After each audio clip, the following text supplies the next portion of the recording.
What's up, geeks? It's finally here, my review of the new Rise of the Teenage Mutant Ninja Turtles, Season 1, Episode 1, Mystic Mayhem. Now, before I get into this review, I just want to say a quick thank you and a quick apology. Thank you to all of you who watched my reaction video to the teaser trailer of Rise of the Teenage Mutant Ninja Turtles, because now that video is the third most popular video on my YouTube channel. So thank you all so much for watching and for most of the lovely comments. And if you haven't seen the video, I'll put the link down in the description box below so you can go check it out for yourself. Now for my apology, I know some of you were probably waiting for my reaction to the trailer and bonus sneak peek. It's up there, you just can't see it, because after I had put it up, I got a copyright strike, and the copyright said that this video isn't going to be taken down, it's just unable to be viewed in certain areas. And the only area it said it wasn't able to be viewed in is Canada. And then later I find out that it's unable to be viewed in the United States as well, even though the email had only said Canada. I have tried emailing YouTube customer services about this, but so I'm so sorry to those of you who were waiting for it or wanting it. It's up there. Just unfortunately, it's unable to be viewed to some people. So I do apologize. Now for the review. I will give a quick summary of the episode as a whole, and then we'll get into my nitpicks and the geeky stuff about it. So here we go. So first off, this new intro I am loving. I listened to it so many times when Nickelodeon had first put it out that you wouldn't even believe. So I love this new intro. Now, the episode. The beginning of the episode, we see this weird saber-toothed looking dog with a vial of green stuff around its neck running around through New York, and two brutes are chasing after it. And we actually learn that the weird looking dog teleports to get away from the brutes. The next shot is actually the bonus sneak peek at the end of the trailer.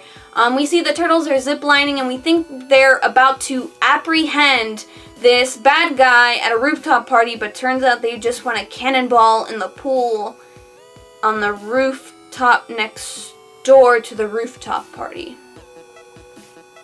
Teenagers, what can I say? But as the turtles and April are leaving, Raph spots the weird looking dog in the middle of nowhere, and they go and check it out. And then the brutes show up, and it turns out that they can turn into Dark Knight riding puppies.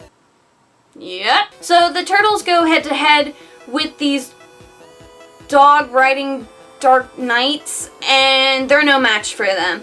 Raph, Leo, and Mikey get their weapons destroyed, and they're just all defeated, and they get the dog, and the Dark Knights open up a portal to somewhere, and they jump through it, and April jumps through it to go after the dog, but the portal closes before the turtles can get through. And after the portal closes, a weird symbol appears. Turns out they've seen this symbol before on Splinter's Do Not Touch shelf. So we go back to the lair, and the turtles are trying to get Splinter to move away from the shelf, and it doesn't work. So Raph is trying to come up with a plan, and then all of a sudden Leo gets it, because apparently Splinter passes out after milk and cake. So they go back to the spot where the portal had initially opened, and they summon the portal, and they go through, and turns out that there's a whole other city underneath New York.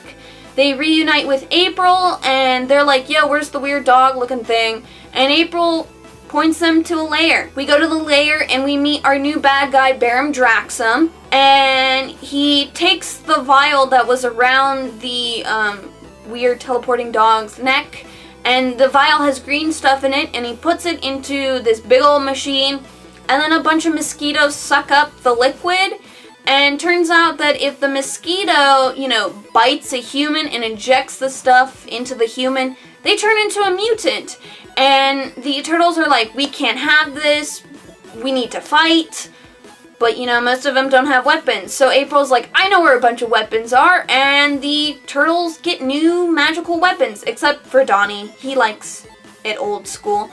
And so then they confront Barum Draxum, and they fight. And honestly, it's a 50-50 fight. But in the end, Mikey summons his magical powers from his weapon, and he just goes berserk. He ends up knocking off an important part of Baron Draxum machines, and the machine starts malfunctioning.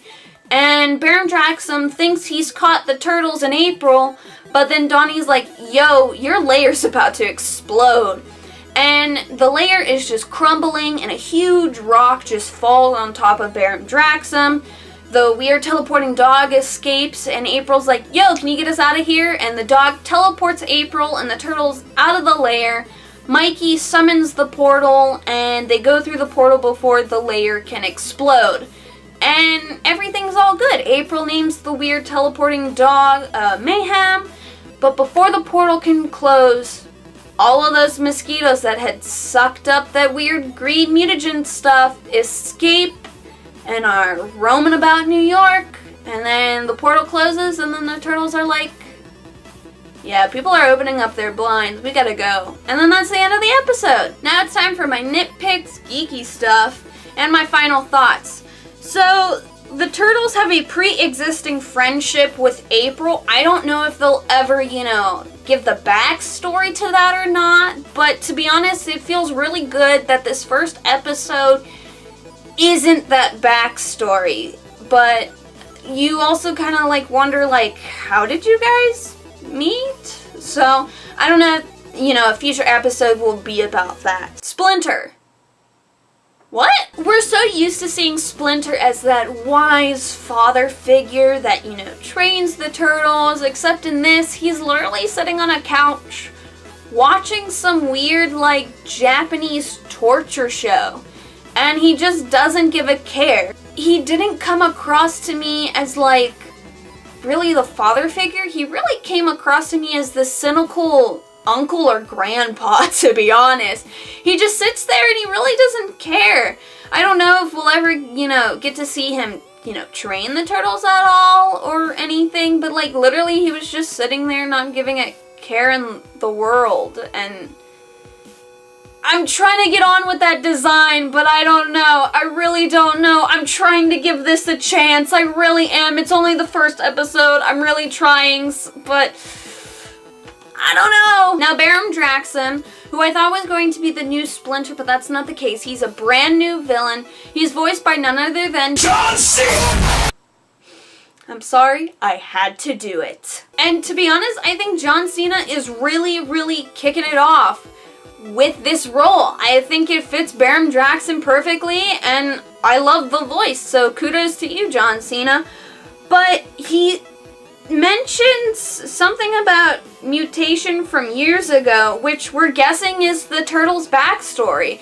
And, I hope that they have, an episode in the future that explains that, because I would really love to know. I also love Baron Draxum's little gargoyles on his shoulders. I didn't think that they'd, be alive and talk, but they do, and honestly, I think they're super cute and just tiny little maniacal gargoyles that are really adorable. And they're voiced by Sam Richardson and Tim Simmons. And the gargoyles' names are Munnin and Huggin. And I think that they're really, really funny. So I can't wait to see more of them in the future, hopefully. April. I saw on Tumblr that a lot of people liked her, but a lot of people weren't sure of her. And to be honest, I'm one of those people who just isn't sure about her yet. I think her personality is great, but at the same time, I think she's too overconfident, because literally she charges into battle before the turtles do. No, we're not having a 2014 movie moment here where it's April O'Neil featuring the Teenage Mutant Ninja Turtles. No, no, no, no, no. This is Rise of the Teenage Mutant Ninja Turtles, not Rise of the April O'Neil. So I just think she really needs to simmer it down a bit. Also, if I remember correctly, the official artwork that came out for her during the Facebook Live, she was holding a baseball bat. I don't think she was holding a baseball bat in this episode. She was holding, a traditional African weapon. Think of M'Baku from Black Panther. She has that same kind of weapon. I don't know what it's called, but, Why the weapon change? I don't know. So my final thoughts on this, I have no idea if there's going to be a story or a plot like they did with the 2012 series, or if it's going to be like SpongeBob episodes where, you know, each episode it's its own thing. We get a new villain each episode. They go to toe-to-toe. We have that story, and then once the episode ends, that's it. We move on to the next thing. I have no idea, but overall, I am loving this. It's visually stunning. The jokes are pretty good. Like, seriously, I had to pause the episode at some of the jokes and just laugh my butt off. And then resume. And I'm in love with the Turtles' new personalities. A lot of people think that, you know, these new personalities are completely different.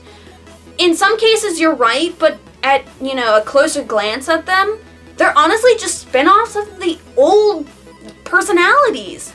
And if you want an explanation of what the new personalities are like, here we go. Buff Teddy Bear, Broken Joke Book, Sassy Siri, and Cinnamon Roll. But no, seriously, like, I am loving.